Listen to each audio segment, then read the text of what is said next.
আসসালামু আলাইকুম ওয়া আলাইকুম আসসালাম রাহমাতুল্লাহ। আসরের 4 রাকাত ফরজের আগে ও পরে কত রাকাত সুন্নাত আছে?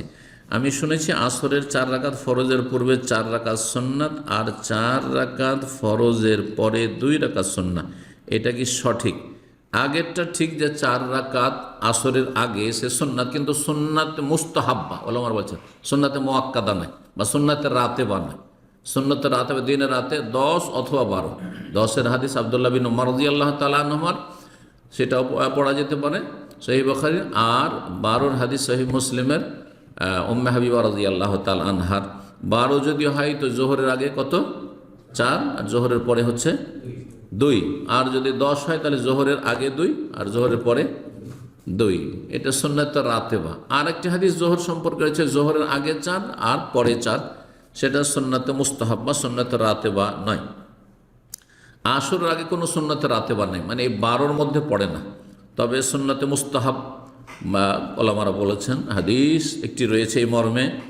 হাদিসটি আবু দাউদ এবং তিরমিজির হাদিস এবং হাদিসটি হাসান। রাহিমাল্লাহ ইমরান সাল্লা কাবুল আসরে আরবান, আল্লাহ ওই মানুষের ওপর রহম করুন, দোয়া দিচ্ছেন নবী সাল্লাল্লাহু আলাইহি ওয়াসাল্লাম, অথবা সংবাদ দিচ্ছেন রহম করবেন অথবা রহম করুন, দুটো অর্থ হইতে পারে।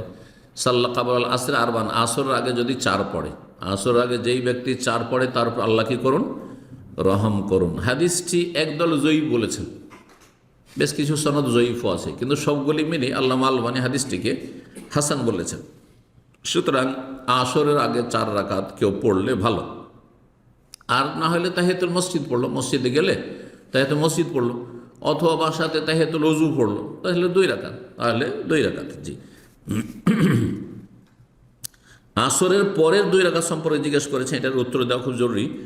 বলছেন যে আসরের পরে 2 রাকাত সুন্নাত, এটা ঠিক কিনা? না, এটা ঠিক নয়। নবী সাল্লাল্লাহু আলাইহি ওয়াসাল্লাম আসর পরে 2 রাকাত সারা জীবন পড়েছেন। একদিন যেহেতু একটি প্রতিনিধি দল এসেছিল কথা বলার জন্য, জোহরের সময় চলে আসলো, আর জোহর পরে কথা বলতে বলতে আসর হয়েই গেল, পড়তে পেলেন না জোহর পরে সুন্নাত 2 রাকাত, ওই 2 রাকাত পড়েছিলেন। আর মা আয়েশা রাদিয়াল্লাহু তাআলা বর্ণনা করছেন যে নবী সাল্লাল্লাহু আলাইহি ওয়াসাল্লাম কোনো আমল শুরু করলে কানা ইযা আমালান আসবাতাহু, সেটা স্থায়ী করতেন, নিয়মিত কন্টিনিউ আদায় করতেন। এই জন্য নবী সাল্লাল্লাহু আলাইহি ওয়াসাল্লামের সাথে এই মাসলা খাস যে আসর পরে 2 রাকাত তিনি আদায় করেন, কিন্তু আমাদের জন্য আসর পরে 2 রাকাত করে সলাত আদায় করা বা 4 রাকাত এটা জায়েজ না। বিনা কারণে আসর পরে কোনো সলাত পড়া, নফল পড়া জায়েজ নয়।